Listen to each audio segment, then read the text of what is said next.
मैं ये नहीं समझता कि उस बेटी ने ज्यादती की है। उस बेटी को ज्यादती करने का मौका उसके पेरेंट्स ने भी दिया है। अब माशरे में दो नंबरियाँ हो रही होती हैं तो पेरेंट जो है वो उसका हिस्सा होते हैं, और जब निकाह की बात आती है तो वो तलवार निकाल लेते हैं। निकाह को आम करें और जिना से बचें। अस्सलाम वालेकुम सर, हमने देखा गुज़श्ता 10 दिन पहले एक हमारी बेटी दुआ ज़ोहरा नामी लड़की 10 दिन से पहले कराची से किडनैप होती है और उसके माँ बाप तकलीफ़ में रहते हैं। पूरा मीडिया पाकिस्तान में थरथली मर जाती है, हर शख्स उसके लिए ढूंढने के लिए दुआएं करता है। लेकिन 2 दिन पहले एक इंकशाफ होता है कि उस बच्ची ने लाहौर में ज़हीर नामी शख्स से शादी कर लिया, निकाह कर लिया।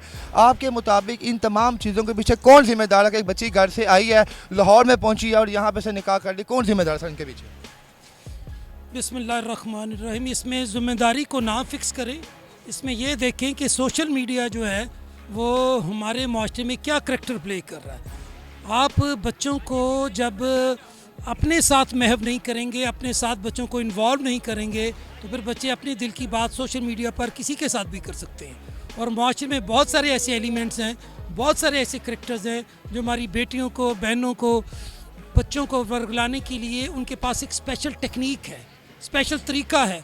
वो जो कि माँ बाप को एक प्रोटेक्शन, एक अम्ब्रेला, एक तरह का उन्हें एहसास के साथ जोड़ के रखना था।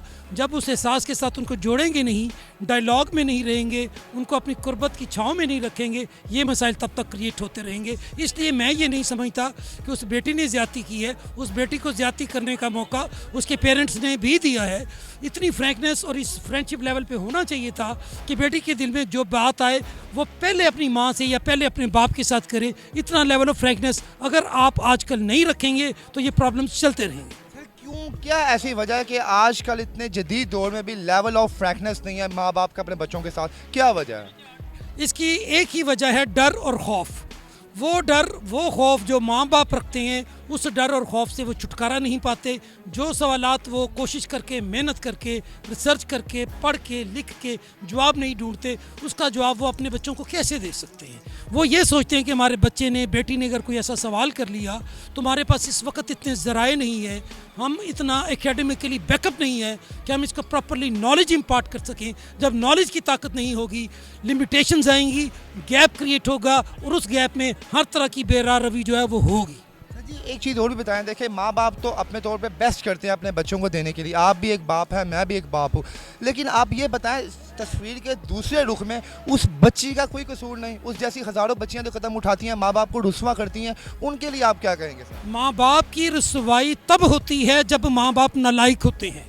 जब माँ बाप इतनी स्पेस ही नहीं देते, इतना स्कोप ही नहीं देते अपनी बेटी को और बेटे को कि वो खुल के बात कर सके उनके साथ, तो फिर नेचुरली उसने अपने दिल की बात किसी बाहर वाले के साथ करनी है। माँ बाप फर्स्ट ट्रेनर है और माँ बाप की नालायकी का ये मुंह बोलता सबूत है। और माँ बाप को ये चाहिए, सुनिए अब आप सवाल आपने किया, जवाब मुझसे लीजिए आप। सवाल आपने ये किया है कि वो बच्ची बदनामी का बाइस बनी अपने पेरेंट्स की, वो अपनी माँ बाप की बदनामी का बाइस नहीं बनी, उसने अपनी माँ बाप का इंट्रोडक्शन करवाया है, उसने अपने माँ बाप की नालायकी बताई है, उसने अपने माँ बाप का करैक्टर बताया है। हमें बतौर माँ, हमें बतौर बाप अपनी बेटियों को करीब भी लगा के रखना है और उनके लिए एक डायलॉग भी ओपन करना है, उनके लिए एक स्पेस और स्कोप भी क्रिएट करना है ताकि वो कोई दूसरी बात जो है वो सोच ही ना सके, जो अगेंस्ट इस्लाम हो, अगेंस्ट कानून हो या अगेंस्ट किसी की ऑनर के हो।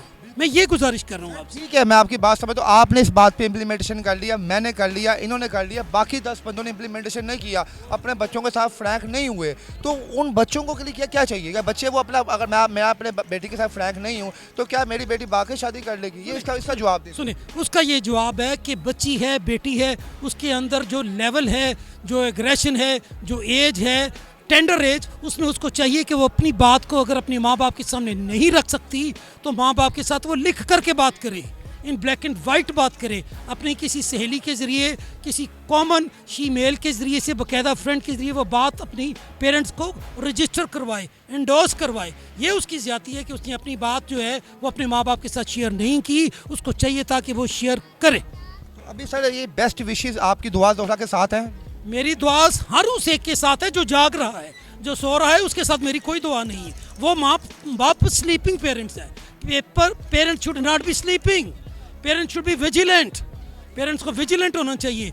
जब माशरे में 2 नंबरियाँ हो रही होती हैं तो पेरेंट जो है वो उसका हिस्सा होते हैं, और जब निकाह की बात आती है तो वो तलवार निकाल लेते हैं। निकाह को आम करें और जिना से बचें, उसका एक ही तरीका है कि डायलॉग को ओपन करें। अल्लाह खैर करेगा इंशाल्लाह। और आपके मुताबिक सर मेरा लास्ट क्वेश्चन वही है कि आपके मुताबिक दुआ ज़हरा ने अच्छा कदम उठाया? नो नो नो, मैं उसके एक्ट को बिल्कुल भी जस्टिफाई नहीं करता। This is called a run away marriage. ये रन अवे मैरिज है और हमारी कोर्ट्स जो हैं, हमारी अदालतें जो हैं, वो रन अवे मैरिज को इंडोर्स करती हैं। अदालतों को भी इसको रिव्यू और रिविजिट करना चाहिए। और आप सर अब लास्ट आप दुआ ज़हरा जैसी बाकी बच्चियों को क्या पैगाम देना चाहेंगे? मैं सब बेटियों से एक ही बात करूंगा कि आपका वाहद पेरेंट्स ही हैं जो आपकी वेलफेयर के लिए, आपकी गुडविल के लिए बेस्ट आपका इंट्रोडक्शन है। उनसे हर बात करें, हिम्मत करें, हौसला करें, अल्लाह पाक रास्ता ज़रूर खोलता है। आमीन। और आप उन माँ बाप को भी क्या मैसेज देंगे जिनके घर अल्लाह ने रहमत पैदा की हुई है? जी, अल्लाह पाक ने अगर आपको रहमत दी हुई है तो आप उस रहमत की हिफाजत करना आपकी ड्यूटी है। उसकी हिफाजत भी आप अल्लाह पाक के कानून के मुताबिक करें, उसको इतनी स्पेस दें, उस रहमत को भी अपनी बात कहने का मौका दें। बहुत शुक्रिया सर, थैंक यू सर।